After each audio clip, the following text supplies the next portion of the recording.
So for the people that sort of weren't aware of what happened, there's something to do with the snowplow. Can you give the overview? Yeah, the overview.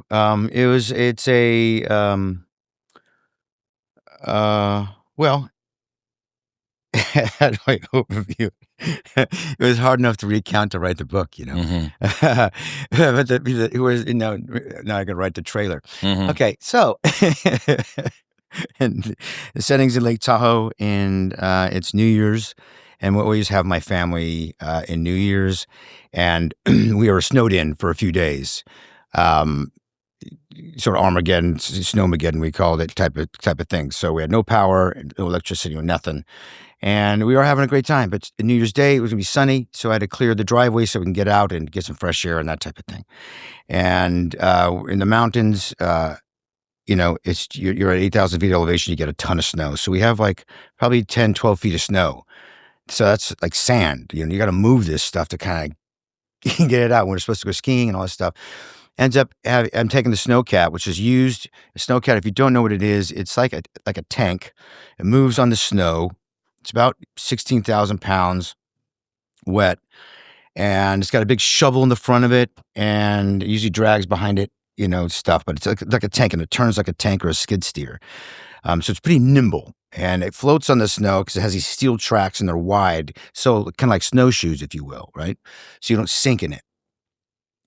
Which is great for that. But when we took it up to the end of the driveway, which is about half mile long, we were taking cars that were stuck in the snow and things that were buried. You don't even know what's underneath all that snow. So you have to be very careful. So we're dragging all this stuff out of there. So we have a driveway, so we have access to maybe go get food, supplies, something, anything, right? So we take this snowcat and drag all this stuff out. The final one was my truck. And we got it to the top of the mountain where there was a plowed driveway and where it's hard. And we can maneuver a bit better. And then my nephew, this takes the help of my nephew, Alex. And we've done this 1,000 times. I mean, this is like mowing the lawn for us up there in the mountains. It was just we're on this, it's kind of a slope, and it was very icy, and we were sliding, and I was sliding towards him as he was trying to unhook a chain from this giant machine. And so I turned it around to try to talk to him, and couldn't see him, and I was sliding towards him, so I backed up. But again, you have to understand this machine. You have to see this machine to understand, but you have to step on these giant tracks, the things that roll and move, to get in and out of the machine anyway. There's no little platform, there's no ladder, there's nothing. You just have to jump onto the giant metal tracks, and then you jump into the cab to start driving this thing, right? Kind of a design flaw, if you ask me, because it's really unsteady. Anyway, it's not really a pedestrian type of vehicle. This is a commercial vehicle for ski slopes, right? Right. It's not typically people on hopping in, hopping out, and hooking a whatever. Yeah. It's a shift. Yeah, exactly. Yeah. And so it's just one of those things. You have to step out to try to talk to him, to hear him, and all these things. At any rate, and there's a little toggle switch on the steering column, and that's what'll move it forwards and backwards and put it in neutral. And I just keep going backwards just so I don't slide into him because I can't really see him. And then in doing so, I'm stepping on the tracks, hit the button wrong. It threw me off. And now the machine's rushing towards him. I have no idea. I know he's between the truck, and that's 10 feet away. I get up as quick as I can, and I just quickly jump back on this machine, or tried to jump back in the cab, leaping up and over 3 feet, these spinning tracks. And then, I don't make it. And I get caught underneath this machine, and it crushes me, and it rolls over like a tank would run over a log. Just, doesn't think, just does it. And it didn't crush my nephew, which is great. But that would have been a real double whammy. Oh yeah, that would have been terrible. Yeah, I mean, wouldn't my body slow it down a little bit? Probably not. Probably not. This thing will climb up a tree. This thing, it's gnarly. Fuck. The power of this machine is quite insane. It's impressive. You need it. It's the only thing that'll kind of operate in that kind of snow, those kind of crazy conditions. Mm-hmm. And so, at any rate, you can edit this the way you want, but then at the end of I break like 38 bones. My skull cracks open, and my eyeball comes out. I can see my eyeball with my other eye. I can't breathe. I'm awake the whole time during this thing. And I have to survive for 45 minutes on the ice till I get hella lifted out of there. And a lot of the book tells you about that experience, because there's a lot of things. There's a death and coming back, and there's a lot of mindset stuff, a lot of fortitude. Mental acuity is what got me through. Physical, there's a lot of things that got me through. But the power of the mind, and the body is wonderfully responsive to your thoughts, to heal itself, to hurt itself, whatever. But it's pretty amazing what the mind can do. Did you have a practice? Meditation? Oh, yeah. Did you have this prior? Yeah. Right, okay. Yeah. How do you think this situation would have been different, or how well do you think that your practices in advance contributed? It's hard to know. I mean, that's why I had to reflect. That's one thing that was very cathartic about this book, is just reflecting back on what prepared me for that situation. I've been in not near-death experience situations before, but I've been in like high adrenaline situations. Do your own How stunts. do you react? Yeah. Well, just how do you react to like things that, car crash or something, somebody gets hit on the freeway, and what do you do? Or you either react, or you go into shock, or how people deal with the flow of adrenaline rush through their body, right? And I've always been challenged, and I've always come out clear-headed in all those adrenaline rush situations. So it's hard to know, because that's how I've always been. I like roller coasters, but I'm not like a thrill junkie, really, right? I'm not like an adrenaline junkie. But I just know how my mind reacts in those situations. I'm always very, very clear-headed about it, and an actionable person. So that helped. And then, there was like breathing. Breathing was like, you say meditation. Well, I was in Lamaze class when I was 12 years old, when my mom was pregnant. So, and that all Lamaze is preparation for birthing a child, mitigating, pain, managing your pain as is very, very painful for a woman as she's giving birth. So you use these short breaths and all these sort of things, mental, feeding them ice chips and keeping their attention away from their cervix, right? And do all these sort of things. I learned that at 12. Didn't know that was going to save my life on the ice as I got ran over by a snowcat, right? But that was huge in it. That's all I was trying to do. Look, if you can't breathe, what are you going to do? Look for your next breath. You need to breathe. I saw my eye. I'll worry about that later. I saw my twisted legs. I'll worry about that later. That'll hurt. Didn't then. I have to find my next breath, or this is all, I'm a goner, right? Everything will start failing. I'll lose consciousness. My organs will fail. I'm dead. So, there's a lot of things I think prepared me, but I can only reflect. I can't say for certainty, right? How could we? But yeah, I think there were a lot of things that prepared me, but it was definitely the mental thing. Do anything, even into the recovery. It's like, it's the only thing you have control of is your perception of something. That is it. You think you could control your body, you think you can control something, but it starts with your brain and your mind and your spirit of what you believe in, what you see, how you see something is all in your control.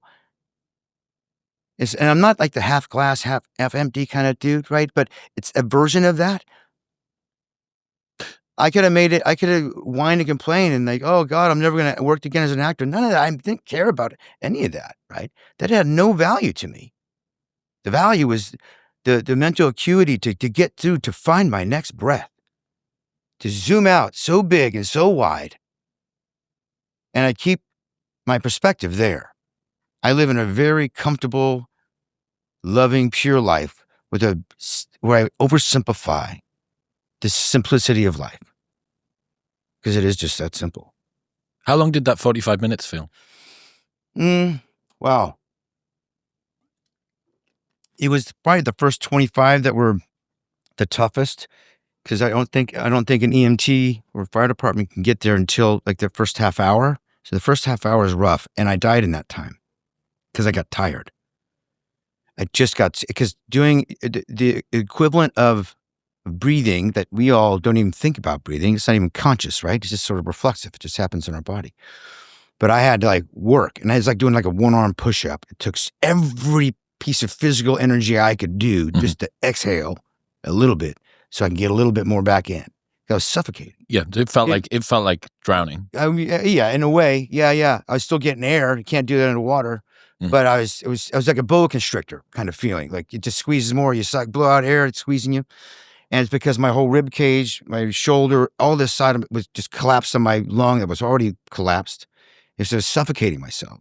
So once I had my nephew lift my arm up enough to lift my rib cage off my lung, I could get a little bit more air in. It wasn't like suffocating so much. So it was still excruciating, but to breathe was quite the effort. And if you just to take deep breaths for a minute, you feel lightheaded, you might pass out. But like this is it was just exhausting. And with each exhalation and then inhalation, it was just like, so did it feel long? I don't know. I can't answer that. It was just like I was waiting for my next breath. I was never sure what was going to happen, but I was going to will it to happen. But you got tired. And I got tired. And that's when everything just started slowing. It actually probably, I guess maybe it felt like a long time because things started to get slow and consciousness was there. The neighbors got here by this point. A lot of things transpired. It was me and my two neighbors I never met, and my nephew Alex there for the first half hour. They're on the phone call with 911, whatever, and they're trying to do everything they can to keep me alive. And I just got tired, and that's when I was gone. And then came back, and I was pissed about it. I saw my eyeball again. I'm like, because it was so great. I'm like, it was so great. I was having such a good time. Because I did sort of regulate breathing, and then it just started to slow. The heart rate started to slow. It was like 18 beats per minute. It wasn't just sort of like I just croaked, right? It was just smoothly into it. Gently and away. Yeah, just gently away. And like later, everyone, it was great. And then something brought me back. Psych. God damn it. And I saw my eyeball again. I'm like, dude, I'm in this busted body. Again. I'm like, all right, here we go. Let's get back into it. So it wasn't, no one was, I mean, CPR would have. No, It wasn't for very long. It was only like probably, my neighbor, because it just happened to my neighbor the day before when she saw her uncle die. What? Yeah. I think it was her uncle, or no, it wasn't her brother. I think it was her uncle. And it just happened to her then. She happened to be working in the medical field anyway. So it's kind of a great thing having kind of a nurse be your neighbor. But she said, I saw you go. And because all your face turns all these colors and it's like a lizard or chameleon or something. At any rate, so I don't think it was gone for very long, but it doesn't really matter, I suppose. I guess not dead enough to have, brain dead, or whatever. Or maybe I'm brain dead now.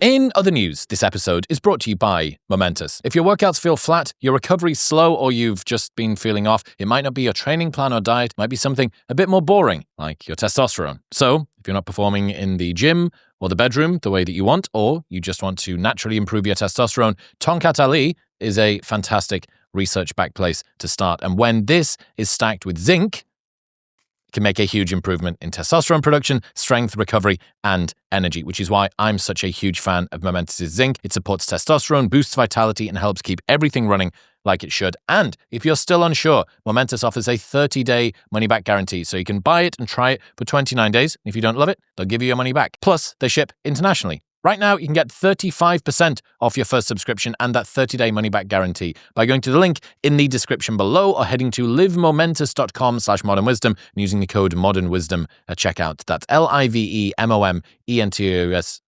LIVEMOMENTOUS.com/modernwisdom and modernwisdom at checkout. Thank you very much for tuning in. Enjoyed that clip with Jeremy Renner. The full episode is available right here. Come on. Press it.